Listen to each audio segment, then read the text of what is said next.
welcome to the show, Eddie. I'm so happy to have you on.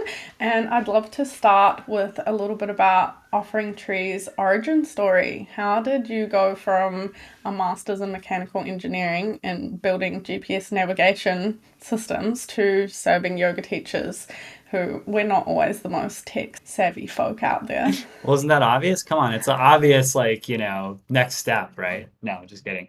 Thanks for Yeah. having me on the podcast. Happy to be here. So, yeah, I was mechanical engineering by training. I was kind of a nerd, software engineer and mechanical engineer, but I've always had an interest in entrepreneurship and actually was doing some research at a university, and we started doing mobile apps. This was I think like a few years into the iPhone and all that, when everybody wanted an app. It kind of started an app company, and then I was working at then I got fully out of engineering and started doing software development. I was working at a local software startup that was doing something kind of similar to OfferingTree, but more in the youth sports space. And then one of my friends who was managing a local donation-based community yoga studio in Minneapolis, which is I'm in the Minneapolis, St. Paul area, asked me like, "Oh, we were on pen and paper doing booking and collecting payments in a box where we would just throw like cash into a box." And we wanted to do a booking platform. We tried the big player, but it was kind of a disaster. We're a donation-based studio. We don't really fit in with like the normal way of the way that you're doing things, and it totally killed the vibe of our studio. Can you develop some software for us?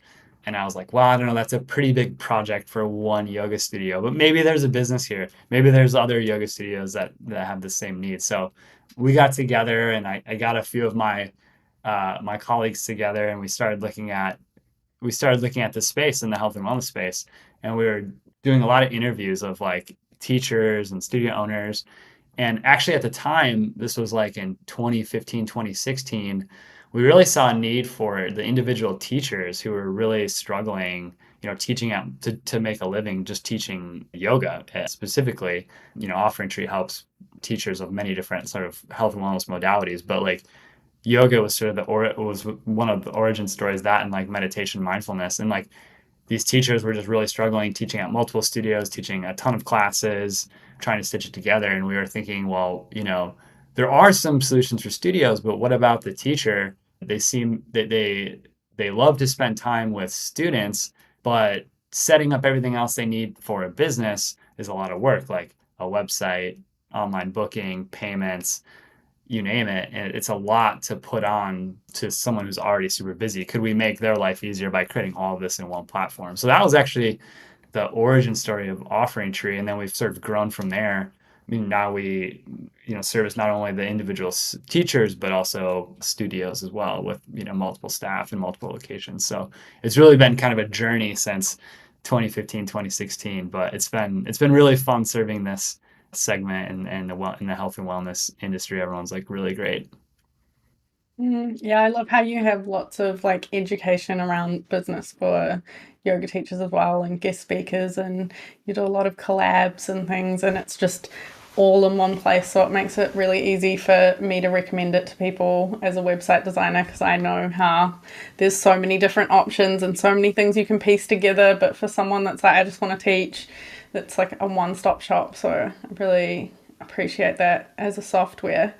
You've also got an app now as well.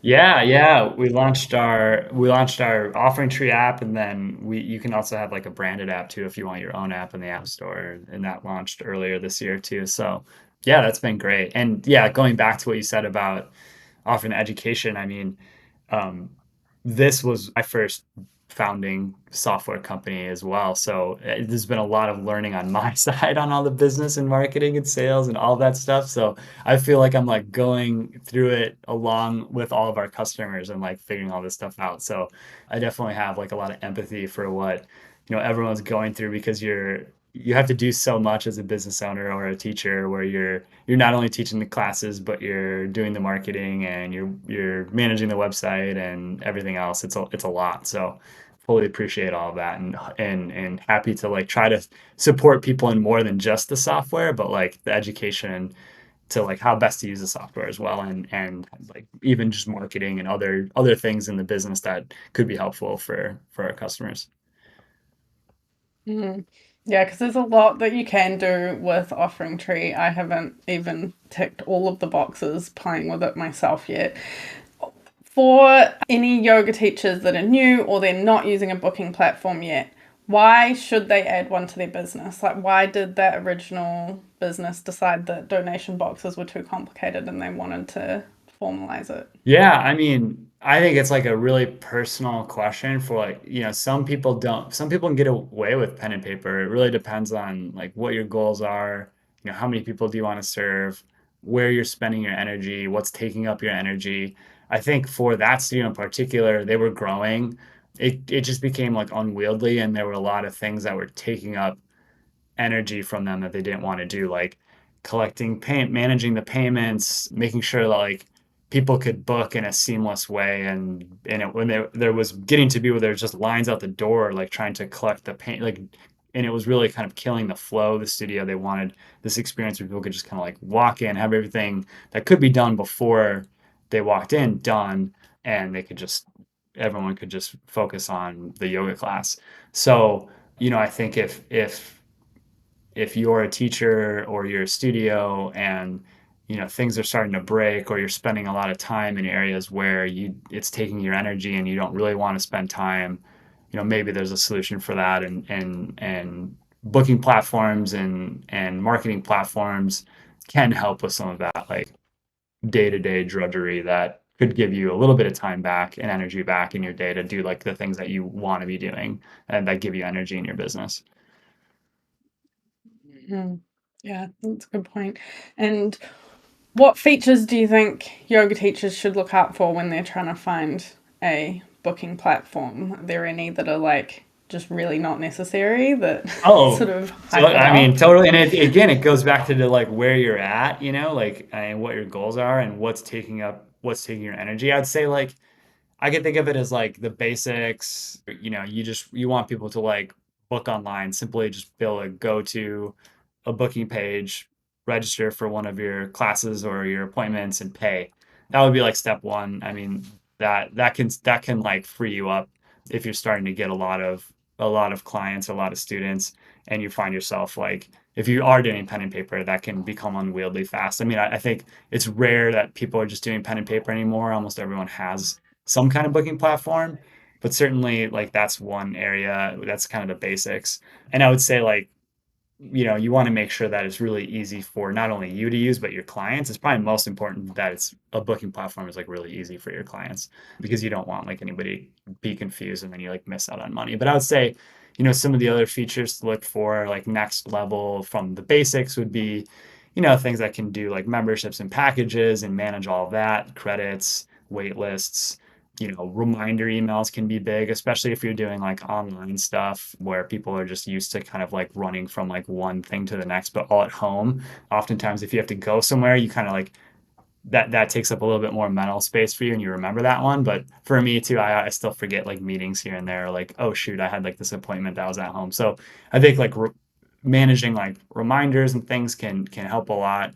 Like video on demand options are big right now. I think like even though a lot of in-person stuff is happening, and in-person stuff I think is like that's one trend of really seeing that have come back since the pandemic, and people, loneliness is a big thing and people really crave that in-person experience again. But still, like, people are used to kind of a hybrid lifestyle now, and being able to, if they can't make it to the studio or a class, being able to have an option to take a workout from their teacher remotely. Other next level features would be like client management and communication tools, keeping all of your clients organized, easy ways to like send them communications. And then kind of the more advanced features would be like marketing and workflow automation. So if you're like when you're starting to scale and getting like a lot more clients, easy ways to follow up with people. Sometimes you start like losing touch of, wait, who just came in for a drop in that I want to upsell to a membership, but you can get disorganized. So having kind of like a they call it like a CRM, like client resource management tools or automations to help keep you organized and just have those things kind of running in the background, where you're not having to like keep up with those on the day to day, can really save you a lot of time and stress. and like help you improve your business and grow your business. Things like task management and text messaging marketing are like more advanced features. But again, like those features that are more advanced, unless they fit where you're at and they're and unless they're taking up energy for you, like those could be things that aren't useful and you don't want to overpay for those things. So I guess it's important to make sure that like you have a software that's right sized for what you need. Mhm. Yeah, that makes sense. And especially if maybe you're not the most tech savvy, all of the advanced things might get a little bit confusing when you really just need to be able to set up those basic things. I wanted to say something else as well that you made me think of around payments, because I have noticed with some younger people that come into my class, paying in cash is like a awkward thing for them. Like to come up and hand me the money is like, oh, I don't want to, like they get shy about it. Whereas, so if you have like the option to be able to pay online as well, it just takes that little bit of awkwardness from some people. I guess it's probably a generational thing, I suppose. Yeah, absolutely. It's making me think of like the phone call versus text. Like how sometimes like younger people Exactly. think the Yeah. phone call makes people feel uncomfortable, like handing someone cash, it's more personal. Like there's actually a physical Yeah. thing passing between you and them, and it feels like I could see that. I could see that. That's funny that you Yeah. articulate that. I haven't thought of that, but I could totally see that happening. She was with her sister, and her sister's older, and she's like, just give her the money. I don't get it. And she was like, ooh, ooh, ooh. And I was like, it's okay. Thank you. It's funny. And every week she's a bit awkward about it. The other cool feature that OfferingTree has as well is the sliding scale. I think that's important to look out for in a booking platform for yoga teachers if that's important for you. Yeah, and I mean, Because that's I teach that. okay. Yeah, I'm glad that you like that. I mean, that's kind of a Mm, shout out to our origins as the donation-based yoga studio because that's how that was one of the things like let's do let's support donations and let's support sliding scale. So cool. yeah. I'm glad that you like that. Yeah, I use that for my classes. I was talking to someone recently, and apparently, yoga studios that use sliding scale or donation based generally do better than flat fees. So I've got to find the study on that, but I thought that was really interesting. The other cool feature of OfferingTree is you've got a website builder. Websites can be pretty complicated. Do yoga teachers need websites, or can they just have a booking form?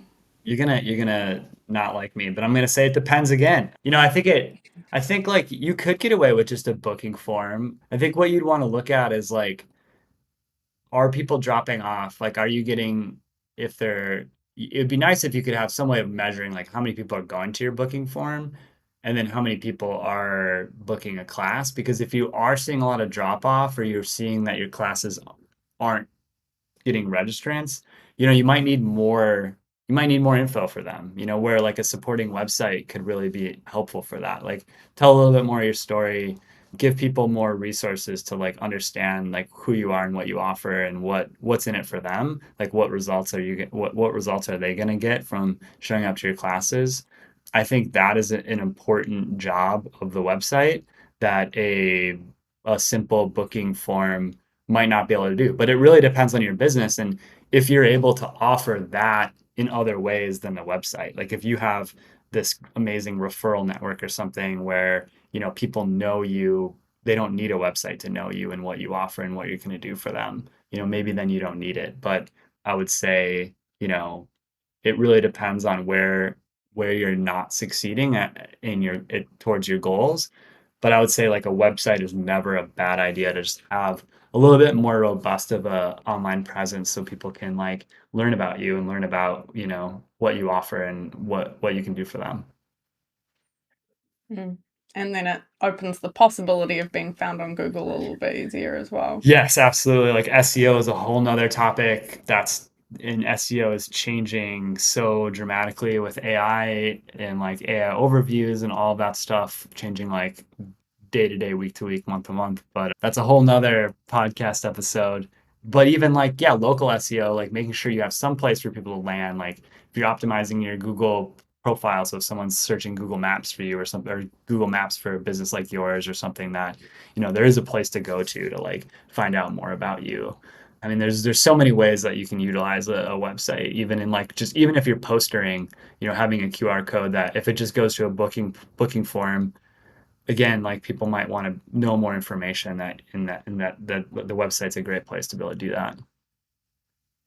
Most people find my class through Google Maps and Google My Business Profile, and then to my website, and then to my booking form from there. So I think it's definitely really valuable. Just depends on how you're building your funnel, really. Like, where are you driving those people? But yeah, for local classes, I think that's really, really, really valuable to have. Looking at clients that you've had over the years, is there anything you've noticed that the most successful yoga teachers do in terms of like the business system set up to achieve this? That's a good question. Like I would say like the trend I've noticed from offering true customers that are successful is they seem like they have good focus. And sort of what I mean by that is they seem to know like where they want to spend their energy, and that goes through like in their marketing, and who they serve, and also what they offer. So they're just very clear on all of those things. And I think that there's no shortcut to that. It comes with experience, like, and it comes from experimentation, trying and like knowing yourself. I'm thinking of this parallel between like knowing yourself like as you get older, you sort of like know yourself better, and you kind of become more efficient with dealing with the world because you know how like every little thing's going to impact you and what you can kind of do to like. And I feel like your business is kind of like a similar thing. Like you kind of like your business kind of goes through that same process where you're like, nope, I know I'm not going to do that. I'm going to do this. And having the confidence to say no to things and just know what you're good at and where you want to focus your energy. I think that I'm thinking of a particular studio that we have that actually is a fairly new studio, OfferingTree, but they've been around for like 20 some years, and they were on MindBody for 13 years or something, and they switched recently. And it's been really enlightening to talk to her and, hear about her business and what she's doing. And um, she's kind of like this stereotype of who I think of who's like got things figured out. And I've seen it in other successful customers of OfferingTree. And it's hard to get to, but it's cool when you see that. Yeah, so I guess there's no shortcuts for using AI hacks for getting to that. It's more about self-knowledge then and your business and customers and what your goals are. Yeah, absolutely. And even with the AI, you need to know how to talk to it, right? And that comes with like experience and you have to like focus the AI, because if you give it too broad of a task, it's going to come out with junk. So you almost have to have focus with the AI too Yeah. to get good results. Speaking of AI, we were talking about it a little bit before this episode, so I sort of already know, but are you excited or hesitant about AI? How do you feel about it? I think a little bit of both. I think it has, it's obviously already saving people a lot of time. And I call it like the blank cursor problem. Sometimes like you have like writer's block, or you just need like some help getting started. I think AI can be a great way to like get the conversation started. It's almost like talking with a friend or something about, asking it questions. It's spitting it back, and you can almost have like a back and forth, and then hone in on what you want. And it can be amazingly powerful for things like that. I think we were talking before the episode on like how the technology community creates a lot of hype around things. And I do think that there is a ton of hype around AI. It's really hard to know what's going to come to fruition and what's going to be uh, unrealized like hype. So it is it is interesting, and it's I don't feel like I'm expert enough to say like what's hype and what's actually come to fruition. I don't know if anybody does, but I can be a little bit skeptical about like, oh, it's gonna be able to do everything for me. I have a hard time as a business owner being able to have AI not have me or a real person in between AI and a customer or a student or something. Like, I think that there's there's a lot of great like chatbots and things. It kind of scares me a little bit, like what it would generate and what it would say, like putting words in your mouth for your business. But I do think it has a lot of potential to like help people create and get people started. Yeah, I am super dubious about the hallucinations, especially with ChatGPT, because I was building a chatbot for the summit and it was like trained on the knowledge base of like the summit presentations. I've got it working now, but the idea is that it helps people find the presentation that they want and like get summaries of those presentations and helps them work on something. So it's got all the action steps from each presenter, and then within that it will help them like flesh out how to build a workshop, for example.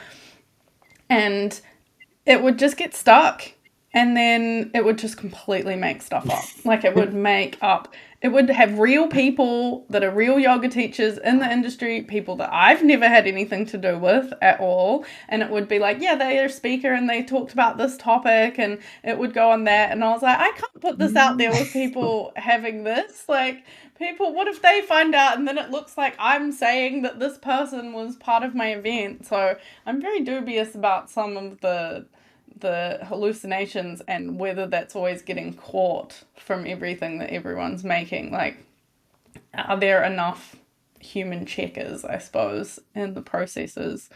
So I'm very dubious. And it's interesting, like you said, it's really hard to know, and you will understand this technology more than me, but I've been studying a lot this year about it. It's really hard to know what is way overhyped versus what is realistic expectations. Because as I understand it from a lot of data engineers, it's basically a really, really advanced pattern recognition system, and it's very good at that. But then you've got other people saying it's like a sentient being, effectively. And some of these are huge people in the founding members of this technology. I also wonder what we as like the general public have access to versus like what some other people maybe have access to, and our experience with like Claude or ChatGPT isn't necessarily the same experience that some of the data engineers working on this technology have, like what they know that their models are capable of. So it's tricky. Yeah. It's tricky. Yeah. And like yeah, your point of the reluctance with the hallucinations. I mean, that's exactly where I'd be a little nervous about. Like you almost need another AI to check on your AI to make sure that it's not saying something incorrectly. I don't know. Like or like a Yeah. rules-based thing. Like yeah, so they're working. I'm sure that stuff will get ironed out a little bit, and we're working on how can we best bring AI to OfferingTree to make people's lives easier. So where I see possibly a first step with OfferingTree is you know, changing like traditionally when you're dealing with software, you're sort of like hunting around for, oh, how do I do this thing within the software, right? But, having like being able to have a conversation with an AI that then can either show you how to do it within the software or do it for you could be a really interesting new way of how to interface with software. My Mm. co-founder was doing this with Figma, actually has this already, and it was really impressive. I was like, geez, Arvin, how did you become such an expert in Figma? Like you created this mock-up in no time. Like that's really impressive. And he's like, actually, Figma's AI. I just was having a conversation with it, and it was mocking up this interface for me. I don't know if people don't know what Figma is. It's sort of like a Illustrator or like Adobe Photoshop or Canva kind of like thing where you can create mock-ups and designs of websites and apps, but it's fairly complicated if you've never used it before. But be able to just talk with an AI agent and tell it what you want and have it build it for you, that's pretty cool. So Yeah, yeah. that's cool. That's very cool. And that I can see it having a lot of really good use cases like that for people that aren't that tech savvy, that are just like, I just want to do this thing, or getting tech help. Like, I'm stuck on this thing, help me do this. That's really useful. Yeah. How do you see AI transforming the marketing like landscape for yoga teachers specifically? Are there any other use cases Yeah, that you're looking into? it is interesting. I think content creation, is an obvious one if you're thinking about like getting help on your website, copy. But again, it's an iterative thing where you need to have some focus. So, like, really understanding the prompts is important, I think, for all of that, or how you talk with the AI. it really kind of makes you think of it.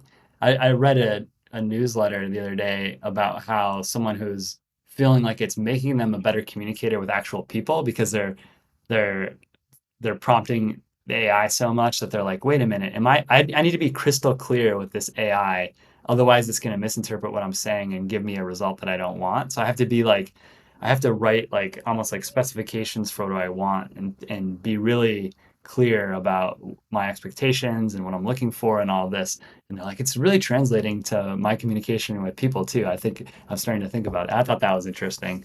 So, uh, yeah, I mean, to answer your question, I do think, it can be, I don't know how good it is for like creating sequences or any of that type stuff, but I do feel like for creating content or, newsletters, you definitely want to be checking it and creating a human touch. Again, like you don't want I like to put myself in between the AI and my customers. So I do feel like you need to do that, but it can definitely speed you up and help you out. Like it's a great like editor and also idea generator. So that's how I use it within the marketing and offering tree.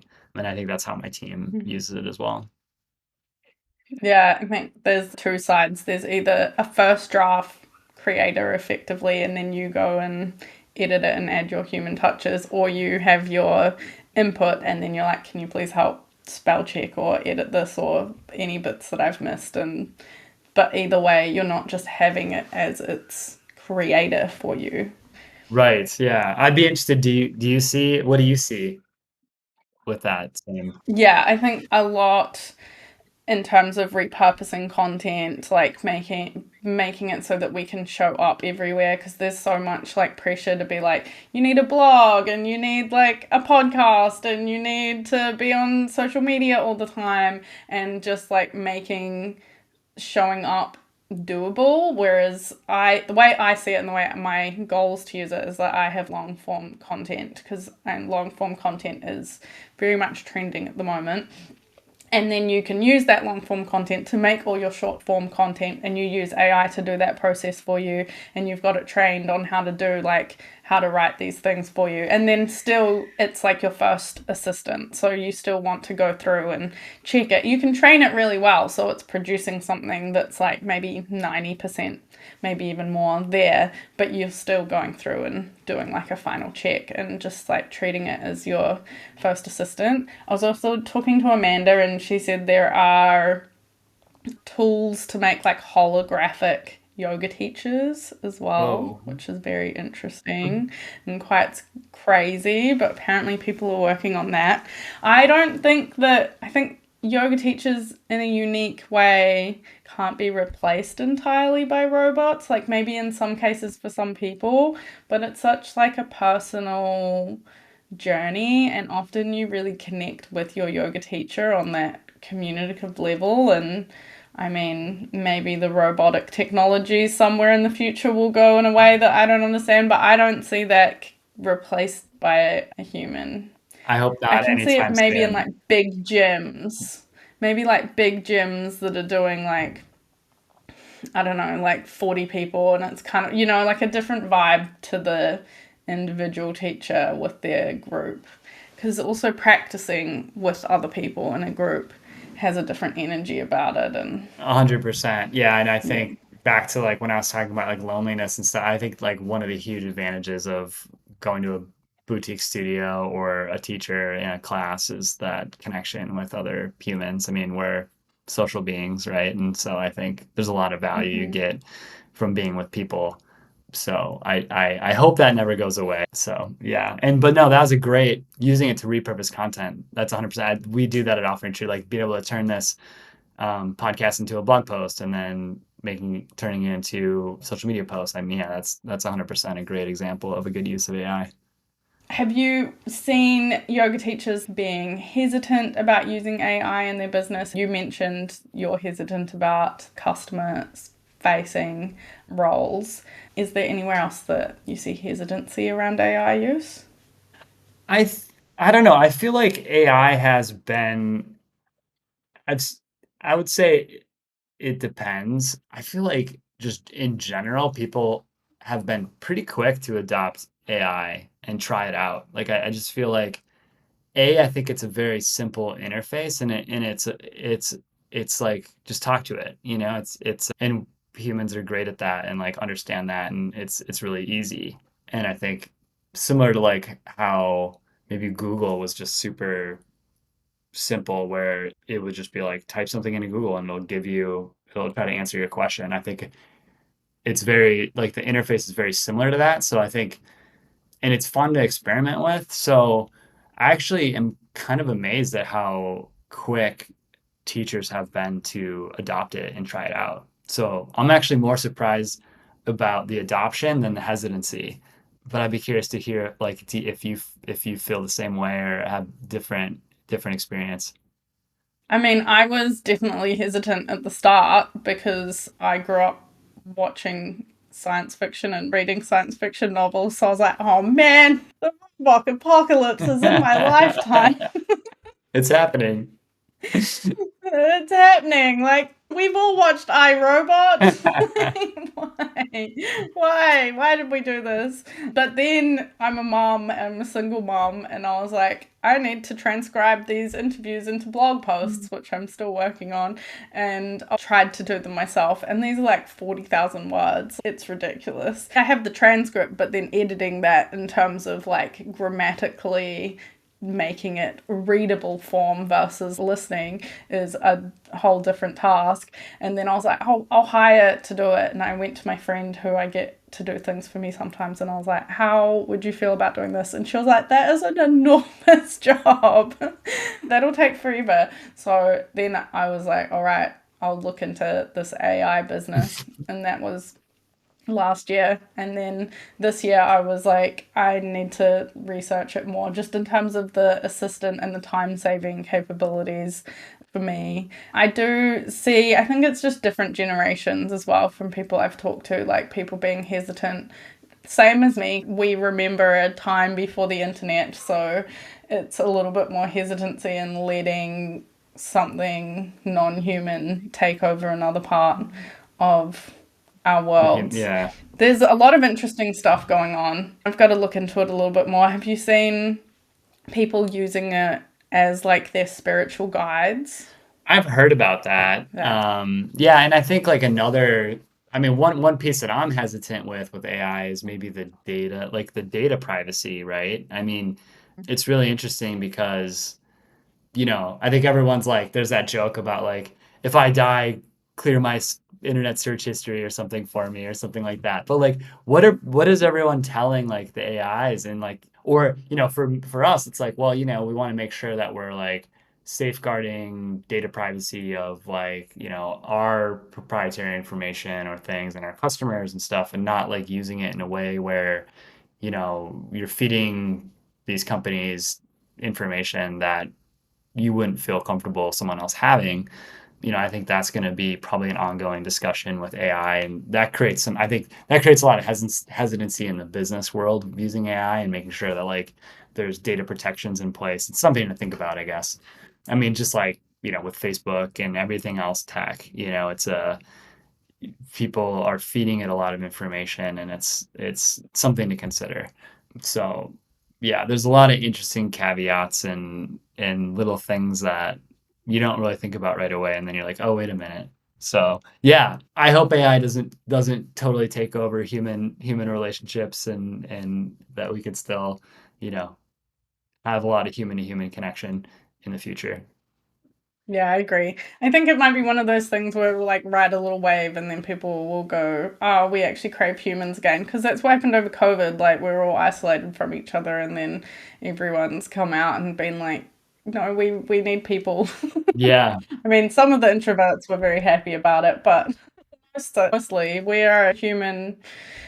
We're meant to be in a village. We're social animals right. at the end of the day. Yeah. And I mean, cell Yeah. phones have already taken away so much of our human connection. So, hopefully. Mhm. Well, one interesting thing is that I've seen an argument is that it'll remove part of that, so I can see it potentially adding more social interaction, because ultimately there's predictions we won't have cell phones anymore. You'll have some glasses, or you'll just talk to something and it'll go and book your appointment, so you're not sitting there Googling which restaurant to go to or something. It's kind of doing that stuff for you so that you are freed up to be interacting with other humans on a human level. I'm glad you brought up the data privacy. That's really important. I heard someone say, don't put anything into it that you wouldn't be happy posting on Reddit. And I think to start, that's a pretty good rule of thumb to follow. Yeah, different things for different people. Some people post everything on Reddit. That is true. Awesome. I'll come back around to our rapid fire question time. So, what is one of the biggest misconceptions that you think yoga teachers often face when it comes to business software and incorporating them into their business? That's a good question. I don't know. I think some people have, different expectations. Like I'd say some people think like, oh, this is going to solve my marketing problem if I just sign up for the software. But again, just like the AI and everything else we've been talking about, I think, it really depends what you put into it, and that you have to make sure that like um, you're conveying your messaging, and you still have to do the work, I guess, to get something out of it. It's not simply like this magic wand that you can just sign up for and it's going to solve all your problems. So it's really important to kind of understand maybe at the beginning what your problems are in your business, and these are the tools that you need, but the education on how to use them, and the teachers actually doing the work to extract the value out of the tools is important, which is why we try to provide as much education along with the software as we can. Yeah, that's something I've come across as well a lot as a website designer. People are like, oh, you'll build me a website and that'll like solve all my bankruptcy issues. And I'm like, no, Yeah, please don't build a website. That's not going to solve your problems. 100%. Yeah, and that's great that you're able to like hear that misplaced expectation and like sort of confront it right away. Because yeah, I think some people are like, okay, you built me this website. Why aren't people knocking down my door for my services? Um, right. Mm-hmm. What is one marketing strategy that has worked better than you expected it to? I would say early on for us, just talking to customers and just asking for help. I think, and that's a marketing strategy because most of our growth comes from word of mouth. So our customers referring other customers, and I think it's something that we didn't expect to have that big of an impact. And so really just making sure that, actually I was just talking about this with someone else about like, it's kind of a tangent, but Disneyland and Disney, about like how good of an experience they create when you go there. I haven't been there in a few decades, but someone that I was talking to recently had been there, and just saying like, if you wow someone with the experience of interacting with you and your services, like that's going to create like a magical experience for them, and they're gonna be more likely to refer. So I think just like the power of leaning into your students and clients, and sometimes asking for their help, and providing more people like them, can be a great way to grow a business. I think for us, that was a strategy that worked better than expected. That's awesome. That's a good one. We haven't had that one yet from anyone, so thank you.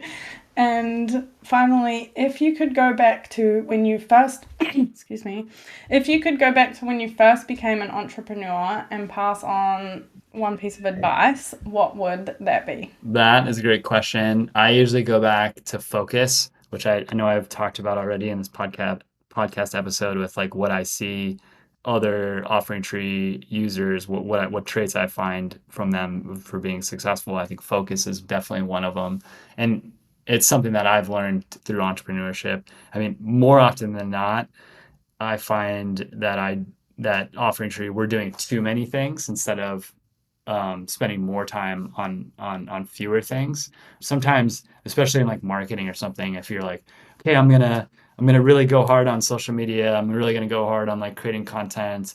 and I'm going to try paid ads, and I'm going to be postering, and I'm going to be doing all these things. I'm going to be building out a partner network and talking to pyros and other people to try to refer clients to me.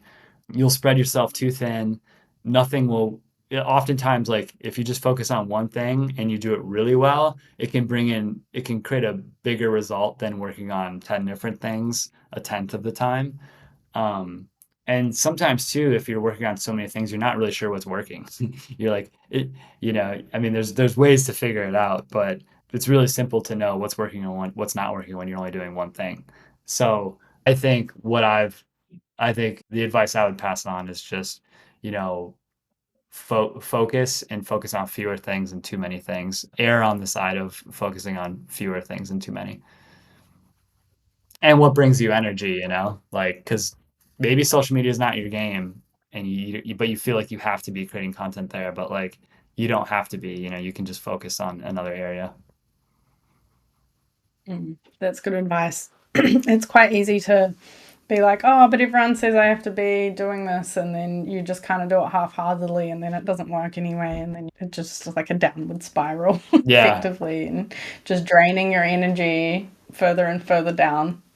My second one would be persistence. Sometimes you need to give yourself like enough time to find success. One kind of hears about like the overnight success, and they think that like that should happen for them. And if it doesn't, then it's a failure. But sometimes you just need to stick around long enough to be successful. It takes 10 years to become an overnight success. Yeah, absolutely. Awesome. Thank you so much. And where can everyone learn more about OfferingTree? Yeah, you can go to our website at offeringtree.com. That's the best place. Check us out there. Otherwise, we're on Instagram mostly.